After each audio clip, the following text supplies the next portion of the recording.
বাড়িতে পুরনো জিনিস কি কারো ভালো লাগে বলো? একেবারেই নয়। তো অনেক দিন ধরেই ভাবছিলাম যে একটা মাইক্রোওয়েভ নেব আর একটা গিজার নেব, কারণ শীতকালে খুব ঠান্ডা লাগে স্নান করতে সকাল সকাল। আর একটা মাইক্রোওয়েভ নেব যেটা খুব ইউজফুল। তো যাই হোক, মাইক্রোওয়েভটা গিফট পেয়েছি আর গিজারটা গিফট পাইনি, গিজারটা কিনেছি। তো চলো তোমাদেরকে সেই মাইক্রোওয়েভটা একটু দেখাই যেটা গিফট পেয়েছি।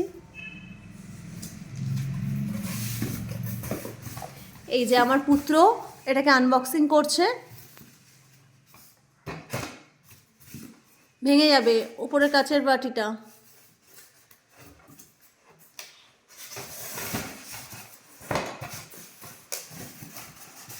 উপরে কাচের প্লেটটা আগে তোল, ভেঙে যাবে।